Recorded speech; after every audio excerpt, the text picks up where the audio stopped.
Lucas 5, versículo 1. Quem achou, diga amém. E aconteceu que, apertando-o a multidão para ouvir a palavra de Deus, estava ele junto ao lago de Genezaré, que é o mar da Galileia, tá? É um grande lago. E viu estar 2 barcos junto à praia do lago. E os pescadores, havendo descido deles, estavam lavando as redes. Amém? Em algumas traduções está que os pescadores estavam costurando as redes. O que nos mostra que aquele dia o mar não estava para peixe, sabe? E o mar da Galileia, que chamamos de mar, mas na verdade é um grande lago, como o texto se aplica aqui. Mas ele é tão grande, ele tem aproximadamente 30 quilômetros de circunferência. Então, como são muitos metros, né? Você não consegue ver o horizonte, então é como se você estivesse em frente ao mar mesmo, sem ver o outro lado. Ele é um lago tão rico, o mar da Galileia é tão rico que muitas pessoas se sustentam de lá. Agora imagina só, você está esperando tirar um sustento, a sua bênção diária de um lugar, e essa bênção não vir. Qual é o sentimento? Você já teve que enfrentar a frustração? Você já teve a experiência de plantar e não colher? Você já se decepcionou na sua vida? E é nesses momentos que Deus trabalha em nós. É nesse momento que o Espírito Santo nos mostra que vale a pena depender dele. Este povo aqui estava até apertando Jesus. Para quê? Para ouvir a palavra. A pergunta é: quem aqui veio ouvir a palavra de Jesus? Quem crê que essa palavra cura? Quem crê que essa palavra liberta? Quem crê que essa palavra transforma? Quem crê que essa palavra salva? Então todos aqui creem do mesmo jeito, não creem? Então eu vou reler só o verso 2 e você repete bem alto, bem forte, em bom som e alta voz. Vamos lá. E viu estar 2 barcos junto à praia do lago, e os pescadores, havendo descido deles, estavam lavando as redes, estavam costurando as redes. Crê que isso aconteceu? Crê que o Espírito Santo tem uma palavra providencial para cada um de nós neste momento, neste encontro de paz e vida? Então, por favor, desocupe as suas mãos e da melhor forma que você puder para Deus, vamos aplaudir o Senhor Jesus. Nós vamos entregar para o Espírito Santo agora a maior salva de palmas que você puder para Deus. Vamos aplaudir, e enquanto você aplaude, abra sua boca e diga glória a Deus. Isso, vamos aplaudir e dizer glória, glória, glória a Deus. Senhor, nós aplaudimos e glorificamos a tua palavra. Vem com teu Espírito hoje aqui e envia uma palavra providencial, revelada, com poder e autoridade, e como ela nunca falha, a tua palavra mais uma vez ela vá, e essa palavra produza o fruto e o resultado, em nome do Senhor Jesus. E quem crê diga amém, Senhor. Diga graças a Deus. Sente-se, por favor. E preste atenção nisso que eu vou meditar com você. Quando eu me deparo com este texto, com esta ocasião, é sempre bom lembrar que Pedro, ele já conhecia Jesus de alguns atos que eram admiráveis. Pedro já tinha visto, por exemplo, Jesus, e Pedro foi avisado pelo seu irmão: olha, fica de olho, porque ele tem uma outra doutrina, uma outra maneira de falar, um outro jeito de lidar com o mundo espiritual. Porque Jesus veio num momento que as pessoas falavam do mundo espiritual de uma maneira 100% racional. As pessoas traziam as coisas de Deus e elas queriam entender as coisas de Deus do jeito dos homens, igual muita gente está querendo fazer. Está querendo racionalizar o mundo espiritual. E como é que você raciocina, ou racionaliza, melhor dizendo, uma pessoa endemoniada, por exemplo? Uma pessoa que está possessa, uma pessoa que seja educada, doce, e de repente a voz muda, a pessoa fala coisas terríveis, e o olho da pessoa revira. Foi isso que Pedro viu quando Jesus entrou na sinagoga, uma pessoa endemoniada. E ninguém dava conta de curar, libertar o endemoniado, e por mais que existiam judeus exorcistas, eles não tinham autoridade para expulsar aquele demônio. E o pior foi que quando o demônio viu Jesus, viu o Senhor, o demônio disse: o que temos nós contigo, Senhor, Filho do Deus vivo? E começou a confessar Jesus. Jesus mandava o demônio calar a boca, porque com o demônio a gente não conversa, a não ser que seja para entender o que é que está acontecendo ali, como foi com a legião do Gadareno, e mandou o demônio embora. E aquela pessoa que estava agitada, violenta, falando horrores, foi liberta na frente de Pedro. Libertação é algo que causa um choque em nós até hoje. Você percebe que a pessoa que fica possessa, ela fica depois aliviada. O que nós costumamos ouvir das pessoas que estão oprimidas espiritualmente: um peso saiu, não é assim, pastor? Um peso saiu. Olha, eu estava pesado em trevas e agora eu estou leve, eu estou bem. Olha, parece que algo saiu ruim de dentro de mim. Muitos contam a mesma coisa. Imagina Pedro: meu Deus do céu, falou com um demônio, como se desse a ordem a um animal que está adestrado, e o demônio foi embora. Jesus diz: Pedro, eu quero ir lá na tua casa. Chegando lá, a sogra do Pedro está doente. E o que dá a entender para nós é que a sogra de Pedro fazia aquela casa funcionar. Tem pessoas da nossa família que é assim, né? Que fazem a casa funcionar, que a casa gira com aquela pessoa. Quando a pessoa está doente, as coisas param. Jesus percebe que aquela mulher é uma locomotiva naquela casa. E agora Jesus toca naquela mulher que estava cheia de febre, com uma febre altíssima, sem Jesus falar. Porque Jesus pode falar e você receber o seu milagre. Inclusive ele já está falando desde os louvores com você.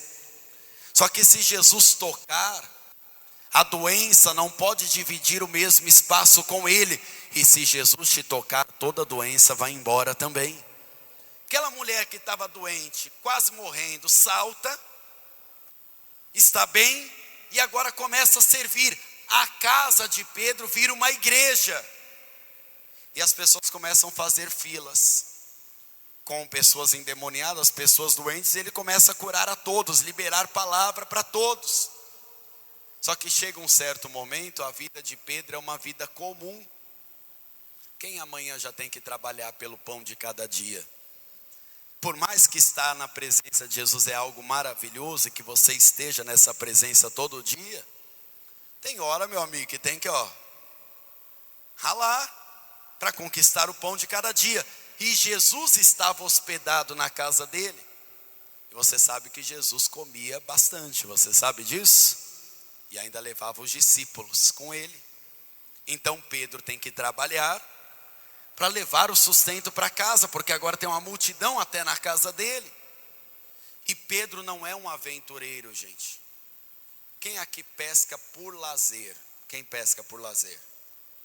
Só a irmã ali, duvido, não é possível. Aqui não é Manaus aqui? Estou pregando no lugar certo ou fui para o lugar errado? É Manaus aqui? Quem é que gosta de pescar só por brincadeira? Dizem que relaxa, né? Eu não sei como um negócio que não pode falar uma palavra relaxa, né? Porque Tagarela, né? Eu jamais ia relaxar pescando. Ia atrapalhar quem quer relaxar. Mas se você vai por brincadeira pescar, e se você não pescar nada, você vai levar um dinheirinho no bolso, não vai? Para depois comprar um peixe, você não vai fazer isso? Eu faria isso, porque eu não sei pescar. Então, se eu não pescasse nada durante o passeio, o período que fosse me divertir, e olha que não é nem minha praia, eu não voltaria triste para casa. Talvez eu voltaria dando risada falando, tá vendo, isso não é para mim. Isso não é para mim, eu não sei. Eu não tenho o manejo da tarrafa, do anzol, da vara de pescar, eu não sei pescar. Para quem se diverte também, só um momento ali de risada, de descontração, de talvez tirar um cochilo enquanto está esperando o peixe, isso seria suficiente para a pessoa voltar sorrindo. E para a pessoa que é profissional, que falou, eu vou pescar à noite, não é porque eu gosto da noite, é porque os peixes sobem à noite.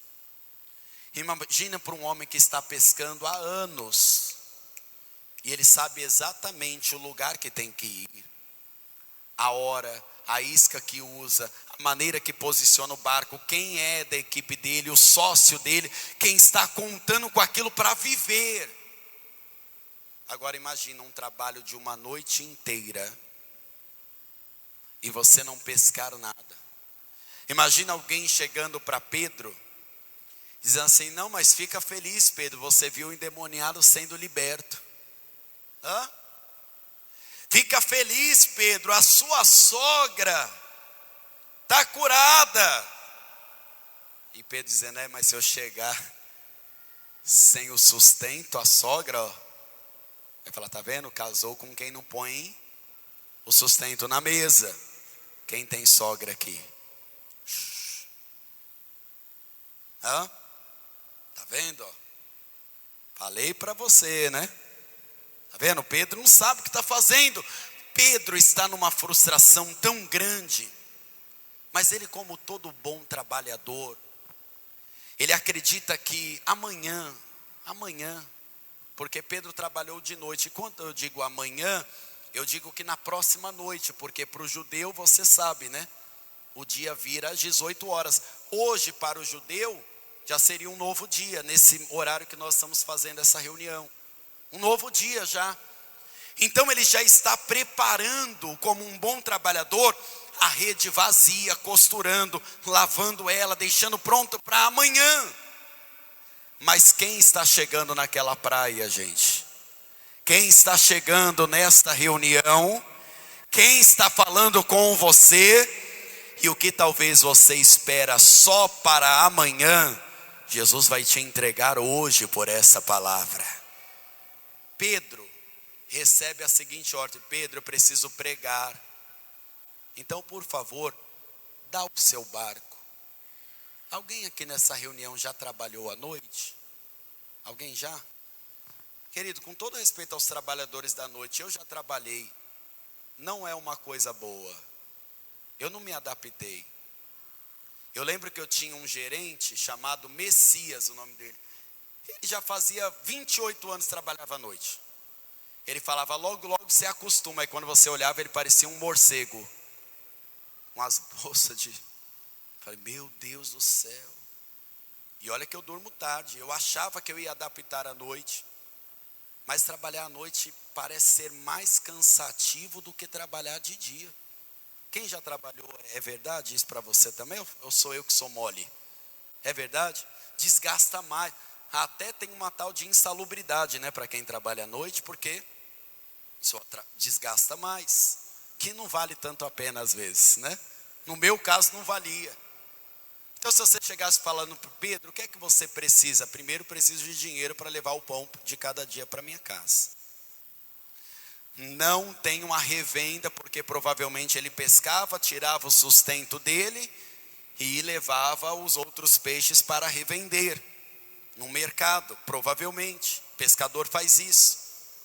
Ele não tem o sustento e ele já está pensando, preciso descansar, está firme para a próxima noite, para a próxima batalha. Aí chega Jesus e diz, eu quero pregar. E é no seu barco que eu quero pregar. Pastor, Jesus poderia ter escolhido outros barcos. Jesus poderia ter escolhido outras pessoas para estarem aqui. Poderia ser outro momento essa palavra, mas não existe coincidência no mundo espiritual. É com você mesmo que Jesus está falando. É para transformar a sua vida mesmo. Você que está aqui, é com você essa palavra. Este barquinho é a sua vida. E Jesus hoje quer colocar esta palavra para transformar a sua vida e a sua casa em nome de Jesus. É hoje, não é para outra pessoa. Pedro empurra o barco um pouquinho adiante para o povo dar, aquela licença. E Jesus começa a pregar. E eu fico imaginando, quando eu comecei a voltar para Jesus na Paz e Vida, eu trabalhava à noite. Por isso que eu estou contando esse testemunho para você. Aí eu ia na reunião da tarde. Você sabe como é reunião da tarde, né? Se não trabalhar no 220 na reunião da tarde, até o pastor dorme. Aí às vezes o pastor estava falando, e eu lembro que eu fazia assim, amém. E pegava dormindo. Imagina o Pedro. Trabalho braçal, gente. A pessoa quer descansar. É aquele famoso dia para esquecer. Você já teve um dia para esquecer? Que deu tudo errado. E é nesse momento que o Espírito Santo encontra com você. É nessa hora que o Espírito Santo mostra que não vai ser pela tua força, não vai ser pelo seu mérito. Eu libero essa palavra sobre a sua vida. Vai ser da maneira que a palavra disser. E se algo novo tiver que acontecer, algo fora do seu raciocínio e estratégia, acontecerá por essa palavra em nome de Jesus. Pedro, deixa eu pregar aqui. E enquanto você está pregando, talvez, enquanto você está ouvindo a mensagem, Jesus pregando, talvez ele vai tocando em pontos que doem em você. Talvez ele vai tocando em pontos que machucam o teu coração. Às vezes você segura até para chorar. Às vezes você está cansado mesmo. E não é que você está desinteressado, nem desrespeito o pastor, mas às vezes você está de cabeça baixa, e eu te entendo. Às vezes até com vergonha a pessoa fica.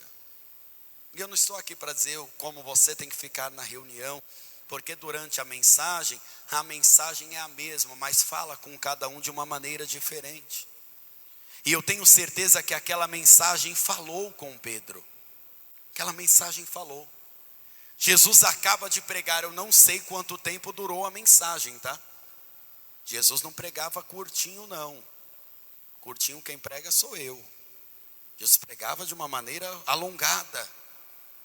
E agora Jesus diz uma palavra profética para Pedro. E o que as pessoas pensam que é uma palavra profética nos dias de hoje? Alguém que venha marchando, dizendo, eis que eu te digo. Não que não seja ou não tenha desta maneira, mas nem sempre isso é profético.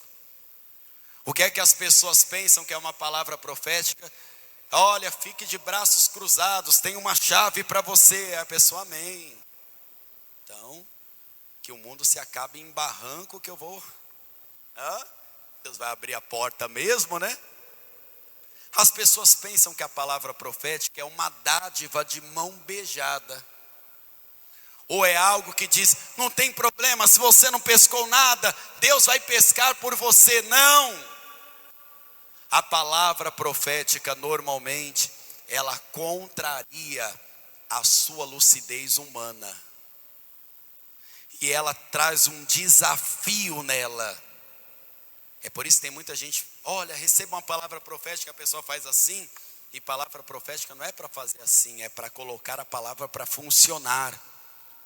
Jesus prega para a multidão e para Pedro, prega para você e libera uma ordem.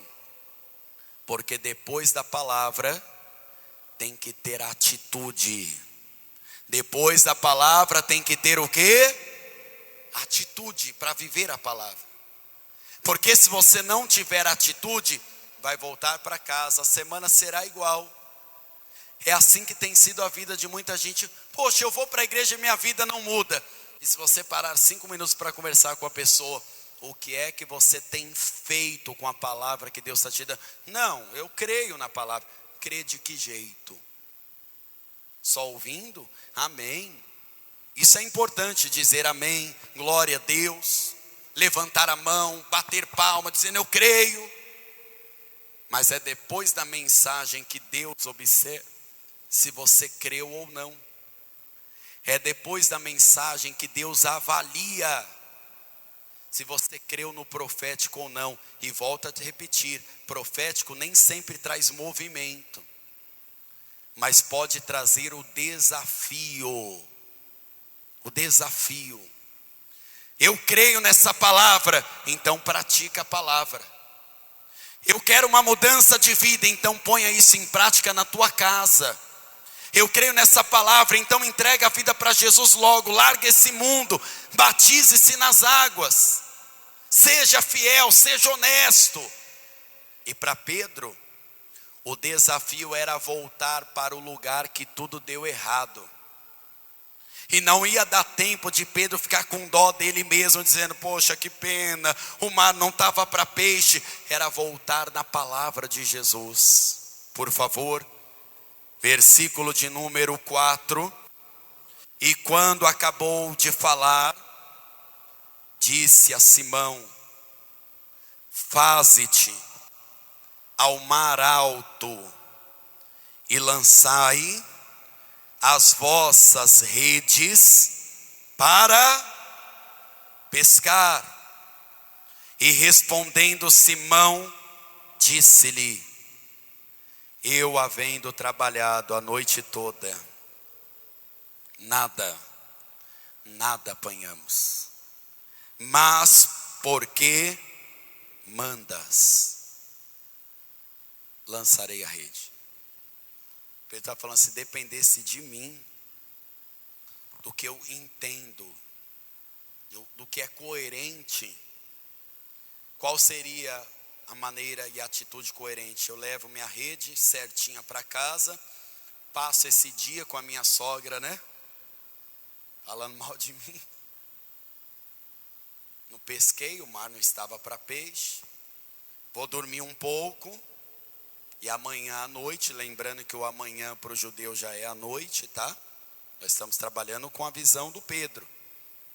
Amanhã eu volto e lanço rede, até pescar, nem que seja na força. Porque chega uma hora que dá tudo errado. Para você parar de tomar a sua atitude e começar a levar uma atitude com Deus. Chega uma hora que o mar não está para peixe, para você salvar a sua alma. Chega uma hora que você diz assim, não, eu já fui lá. O faze-te ao mar alto tem 2 sentidos importantes que eu quero ressaltar aqui. Primeiro, no lugar que deu tudo errado, Deus está dando a palavra de transformação e dará tudo certo.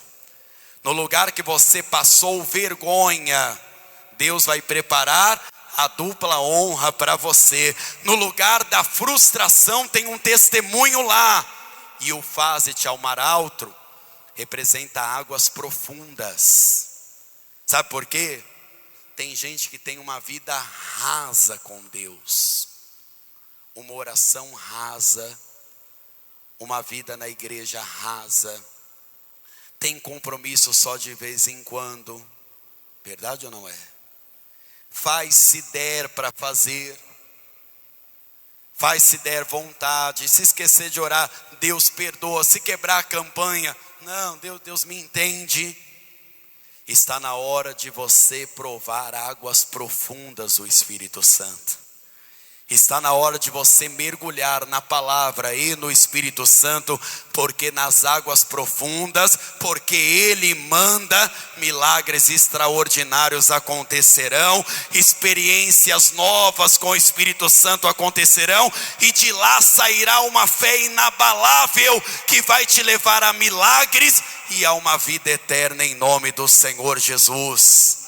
Está na hora de você dar um passo a mais, um mergulho que você nunca deu, provar de uma fé que você para dessa sua falsa segurança de eu vou voltar para minha casa, me reduzir a minha insignificância e ficar tendo dó de você mesmo. Deus está falando, tome uma atitude. Lança essa rede lá pela minha palavra. O Pedro assume, Senhor, olha, se dependesse de mim, eu não ia fazer isso. Mas porque o Senhor está mandando. Sabia que tem pessoas que acabam de ser piores, infelizmente, do que os demônios? É bíblico. Pastor, por que não pode falar isso da pessoa? Eu lhe explico. Porque quando o demônio ouve a ordem de Deus, ele treme. E ele obedece, porque ele não está maluco de não obedecer. O demônio primeiro treme e depois imediatamente obedece. Às vezes a pessoa que está vindo à igreja pediu uma palavra para Deus, Senhor, me dá um sinal. Aí o sinal que Deus dá, qual é o sinal, minha gente? Qual é o sinal? Vai lá, põe tua casa em ordem, meu filho. Assuma o controle da honra. Vai servir. Vai perdoar. Comece teu negócio na fé. Ajeite tua vida com Deus. Larga esse pecado, está te levando para a morte, para o inferno.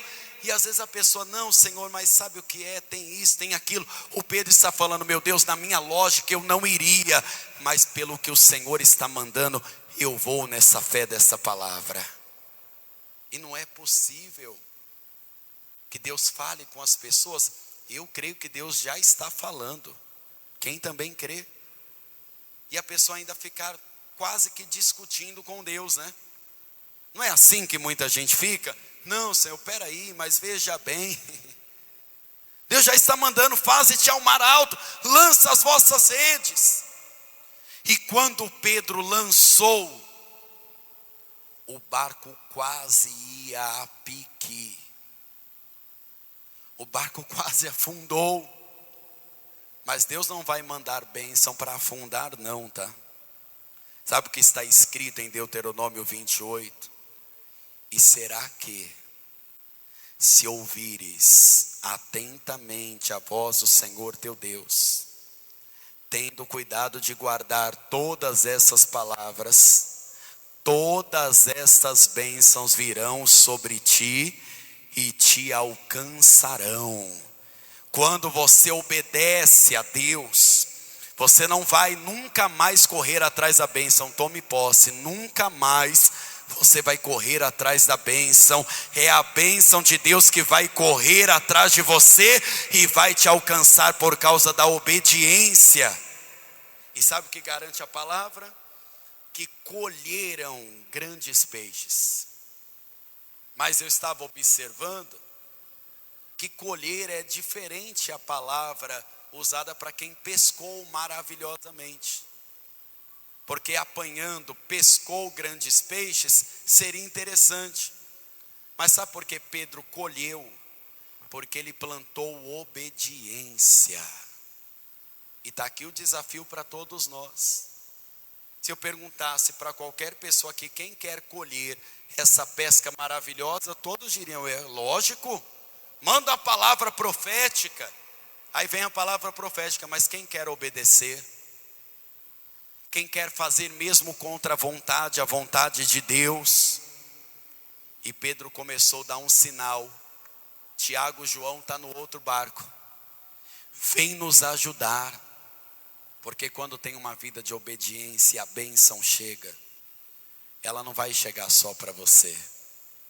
Ela vai ser tão forte, tão poderosa, que ela vai chegar para você fazer sinal. E muita gente à sua volta, e até pessoas que nem acreditavam em Deus, acreditarão e participarão do seu milagre também, em nome de Jesus. Imagina o Tiago, o João e eles atemorizados. Pedro entendeu que Jesus, que expulsou o demônio, curou a sua sogra e agora está enchendo a sua rede. não é só um mestre, um professor, um exorcista, como alguns acreditavam. Jesus é o próprio Deus. Você acredita que Jesus é o próprio Deus? E quando ele percebe que Jesus é o próprio Deus, ele fica atemorizado. Todas as pessoas que tiveram um verdadeiro encontro com Deus, sabe o que a glória de Deus vai revelar em você? Os seus pecados. Tem gente que fala assim: Deus me revelou que vai fazer isso, que vai me honrar, mas não revelou os seus pecados. Porque todo o encontro que houve dentro da palavra com Deus, todos os pecadores ficaram atemorizados. Vou morrer, eu sou um homem pecador, porque a glória de Deus, ela fulmina o pecado. O salário do pecado é a morte. E qualquer homem sensato que se encontrar com Deus, vai perceber que a nossa vida, por mais que você tente acertar, por mais que você seja uma pessoa de bem, um homem ou uma mulher trabalhador ou trabalhadora, você vai perceber: eu tenho pecado. Às vezes eu quero acertar e acabo errando. E Pedro ficou apavorado, porque ele é um homem pecador. Ele vai fazer um pedido desesperado para Jesus. E o pedido está aqui, no versículo 8. E vendo isso, Simão Pedro prostrou-se aos seus pés, ou aos pés de Jesus, dizendo: Senhor, ausenta-te de mim, porque eu sou um homem pecador. É a primeira vez que Pedro chama Jesus de Senhor, porque ele percebeu que estava diante do próprio Deus. Tem gente que vem à igreja e fala assim: legal o louvor, a palavra foi boa, parabéns pastor, parabéns, legal, a reunião foi legal, mas ela ainda não encontrou-se com o Senhor. Então ela sai e ela acha que é opcional resolver a vida dela com Deus. Não, eu vou ter tempo, Deus vai ser bondoso comigo. Mas olha o que disse o próprio Senhor Jesus em Mateus capítulo 10, versículo de número 40, por favor. Evangelho de Mateus capítulo 10, o versículo é o de número 40, por favor.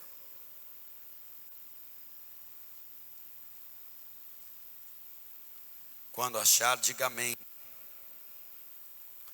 Quem vos recebe a mim, me recebe.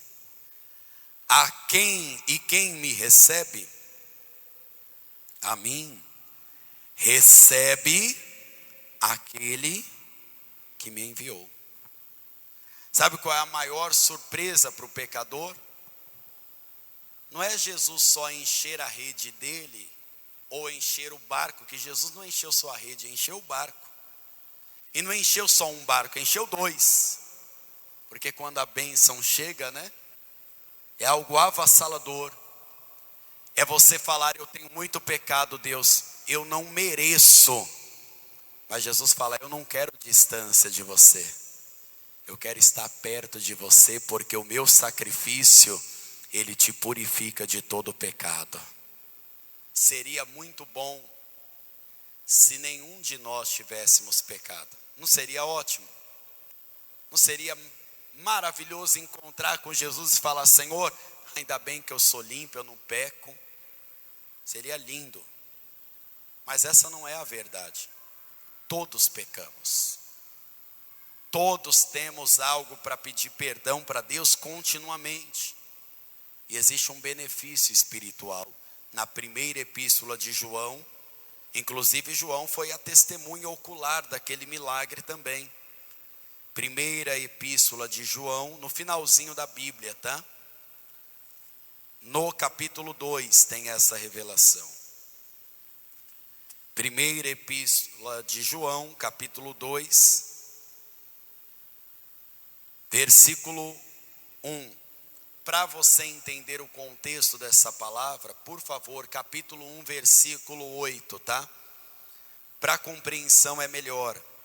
Vamos lá. Se dissermos que não temos pecado, enganamo-nos a nós mesmos. É contar uma mentira, né? E não há verdade em nós. Se confessarmos os nossos pecados, Ele é fiel e justo para nos perdoar os pecados e nos purificar de toda injustiça. Se dissermos que não pecamos, fazemo-lo mentiroso e a sua palavra não está em nós. Meus filhinhos, estas coisas vos escrevo para que não pequeis. Bom seria, né? E se alguém pecar, temos um advogado para com o Pai, Jesus Cristo, o justo. Ele é a propiciação pelos nossos pecados, e não somente pelos nossos, mas também pelos de todo o mundo.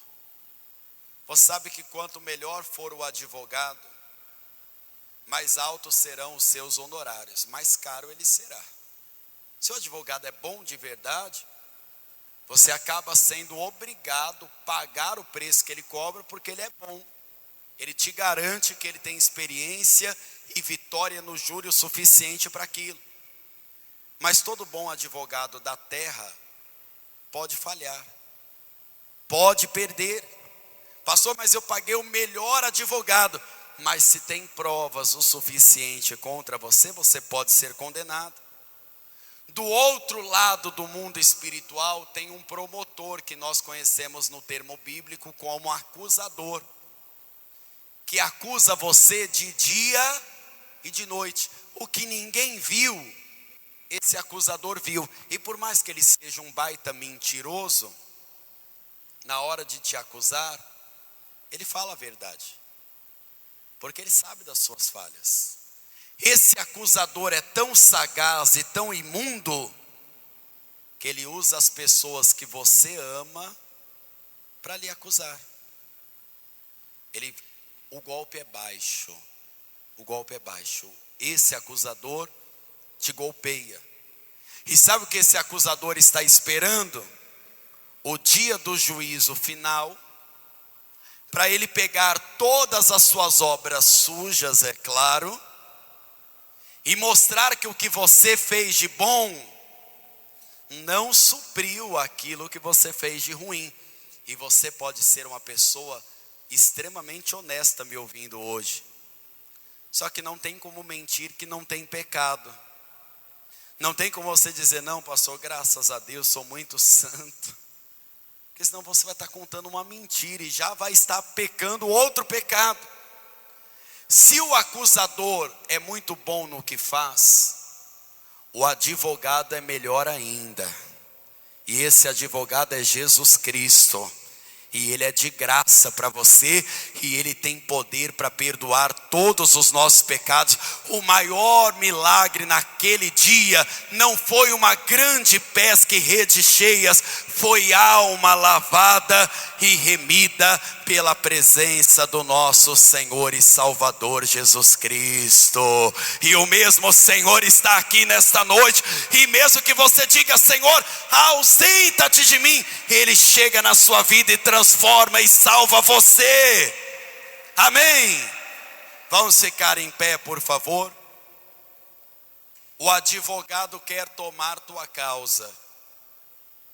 Agora, ele não pode te obrigar.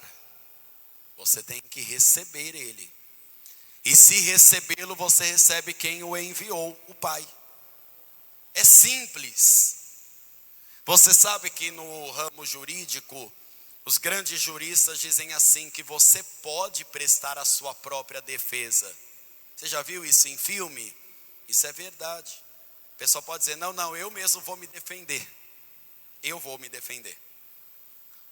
Mas cá entre nós, Eu sou leigo nisso. Eu sou. O pastor João Ribe é advogado, então ele tem muito conhecimento de lei. Eu sou leigo. Se eu for me defender num júri, pode ser que eu me complique mais, né? Pode ser que eu fale o que não devo. Pode ser que eu produza provas contra mim mesmo e eu saia de lá pior. Imagina no mundo espiritual: não, pastor, eu não preciso de Jesus para chegar no céu. Eu tenho esse ou essa e eu quero chegar desse jeito no céu. Você tem esse direito de acreditar nessa loucura.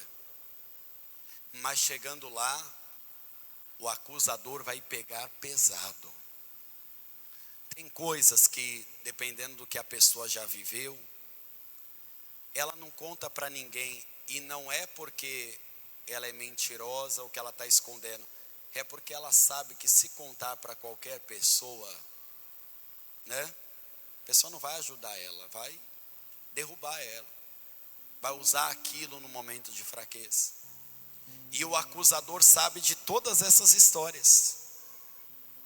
Você acha que quando Pedro negou Jesus, o diabo não ficou na mente dele, igual ficou na mente de Judas? Está vendo? Andou com ele todo esse tempo, não adiantou nada encher teu barco, curar tua família, não adiantou nada. Só que Pedro tinha uma promessa, que eu ainda não citei ela. Quando Jesus falou com ele, ele falou: fica de pé agora, Pedro. Você é Simão, filho de Barjonas, pescador de peixes. Mas agora você vai pescar almas. Você acha que pescar almas é uma tarefa só para os pastores? Para os obreiros? Para os evangelistas, missionários, enfim? Essa é uma missão de todos os salvos. Deus vai mudar a sua vida, encontrar-se com você hoje. E se já te encontrou, Ele vai te reencontrar. Vai tirar toda a falta de esperança do seu coração. Vai transformar sua alma, encher esta alma novamente. E vai te fazer um ganhador de almas pelo seu testemunho em nome de Jesus. Porque Jesus não queria só encher o barco de Pedro. E sabe qual é a prova? Pedro ali tinha uma riqueza dentro do barco. Pedro poderia ir no próximo mercado municipal e fazer a melhor venda da vida dele. Como ele entendeu aquele chamado, sabe o que ele fez? Senhor, vou largar tudo e vou te seguir. Deixaram, não venderam barco não, viu? Deixaram. Não ficaria os peixes e a rede. Pedro entendeu: mas vale salvar minha alma. Vou salvar minha alma. Eu reconheço que Ele é meu Senhor. Você não precisa largar o teu emprego para servir Jesus. Não precisa abandonar a tua família. Agora uma coisa você precisa fazer, e é urgente, tá? Você precisa priorizar o Senhor na sua vida. Não tem, porque muita gente diz assim: a família é prioridade, o trabalho é prioridade. Se tudo isso for prioridade, sem o Senhor ser a primeira das prioridades, depois o acusador vai ter acusações em cheio para lhe acertar. E esse acusador é tão implacável que quanto mais ele pisa, mais ele continua pisando. E quem já esteve nas garras sujas do diabo sabe muito bem do que eu estou falando. Quem já recebeu uma acusação do diabo aqui, ó, sabe muito bem o quanto ele é implacável. O diabo não deixa a pessoa caída só não. Ele veio para roubar, ele veio matar, ele veio destruir a alma da pessoa no inferno. Jesus veio para que você tenha vida, e tenha vida com o inferno. Estava falando com o pastor Giancarlo hoje. As pessoas às vezes não entenderam o que é o inferno ainda. O inferno é sofrer todos os dias na escuridão, no fogo, no enxofre, e ficar pensando: eu tive tal chance, Isso é o inferno. Eu estive na igreja, eu ouvi a palavra e o remorso corroendo a pessoa. E você acha que o inferno é queimou, morreu? É morte todo dia.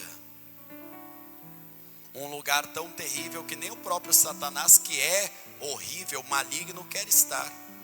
E ele sabe o que está preparado para ele.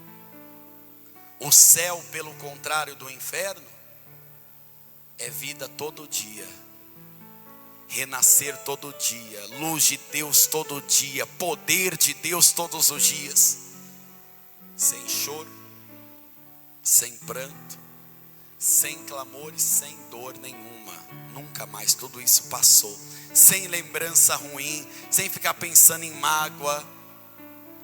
Mas para entrar lá tem que estar com advogado para defender. Você vai precisar de defesa. Eu preciso dessa defesa, você também precisa. Por isso eu convido, se você ainda não entregou sua vida para Jesus, tem que entregar hoje. Tem que entregar agora a tua vida para Jesus, agora. E confessá-lo não como um mestre, tá? É bom ouvir Jesus como teu Senhor e Salvador, como seu único, suficiente, exclusivo, eterno Senhor e Salvador da sua alma. Pastor, eu nunca fiz isso. Faça agora isso. Pastor, eu quero entregar minha vida para Jesus. Se você quer entregar sua vida para Jesus, dá um sinal com sua mão de onde você estiver, eu quero orar por você. Pastor, eu já entreguei minha vida para Jesus, eu preciso me reconciliar. Quando a pessoa está afastada, o orgulho bate no coração dela, dizendo: você não precisa não, você vai lá na frente, o pastor já te conhece. Quando eu cheguei na igreja, sabe que o diabo cochichava no meu ouvido? Sua mãe já contou a vida para o pastor. É isso que eu pensava. O diabo colocava isso na minha mente, porque o pastor pregava a minha vida. Eu falava: minha mãe é fogo, hein? Ei, minha mãe, hein? Não era minha mãe, era o Espírito Santo. Eu demorei um mês ouvindo o apelo para voltar, porque o coração, duro. Porque a gente fica pensando assim, sabe? Eu pensava assim: eu oro do meu lugar. Não, que ele tem que ter atitude. Tem que ter atitude. Porque às vezes para servir o diabo, a pessoa tem atitude para servir o diabo. Dia desse eu fui levar meu filho no hospital. Era um sábado, quase meia-noite. O menino caiu, bateu quase que o olho. Aí leva no hospital. Bateu o rosto assim. No caminho do hospital, tinha um grupo de pessoas saindo de um centro religioso, todas elas trajadas, todas elas felizes, pelo menos no rosto estava feliz, né? Aquela risada, aquela conversa. Falei: olha até o horário que estão congregando. Às vezes na igreja a gente percebe, demora 5 minutos, tem reunião que demora, né? Um pouquinho mais. Só fica agoniada. É que talvez ela não entendeu que a reunião é para o Senhor. O louvor é para o Senhor. Eu estou ouvindo a palavra do Senhor, não do pastor. Me esqueça se for preciso, mas tenha temor do Senhor. Eu não preciso que você me aplauda, me cumprimente. Eu sou teu amigo, teu irmão. Estou na mesma condição de você, de ouvir o que Deus está falando. Eu preciso ouvir também, entender a palavra, lançar minha rede, fazer-me ao mar alto. E o pródigo tem que ter coragem para voltar. Pastor, eu me afastei. Essa palavra é para o teu barquinho hoje, querido. Tem que voltar. Tem que voltar. Pastor, eu preciso voltar hoje e me reconciliar com o meu Senhor. Se você precisa voltar hoje, dá um sinal com sua mão direita. Eu quero orar com você para que você volte para Jesus, querido. Tem que voltar rápido, antes que Jesus está voltando para você. Isso não é conversa de igreja, não. Depois que Jesus voltar, todo afastado vai lembrar: eu tive tanta chance. Vai lembrar. Pastor, eu estou firme com o Senhor. Quantos estão firmes com o Senhor? Que bom. Se alguém nesta reunião ainda não é batizado nas águas, está na hora de ter compromisso com Deus. No dia 7 de setembro, quem crer e for batizado será faz porque o Senhor mandou. Hoje de manhã e à tarde, pela presença do pastor Giancarlo aqui, que foi algo diferente que aconteceu nesse final de semana, nós ministramos a unção com óleo. Nós quebramos uma rotina, né? Estávamos ungindo só quarta e ungimos sexta e hoje de manhã. Eu não vou te deixar sem essa unção não, tá? Você vai receber essa unção. E nos lugares e áreas da sua vida que você mais foi infeliz, o Espírito Santo vai te ungir agora através das nossas mãos. E Deus vai te dar dupla honra, salvação, temor do Espírito Santo. Deus vai encher tua casa de alegria e de salvação. Você quer receber esta unção? Então levante as suas mãos ao céu. Feche os teus olhos. Toda a igreja ore assim comigo dizendo: meu Deus e meu Pai, eu ouvi a sua palavra. Experimente e observe o que irá acontecer nos próximos dias. Pregadores do Telhado. Feliz a nação cujo Deus é o Senhor.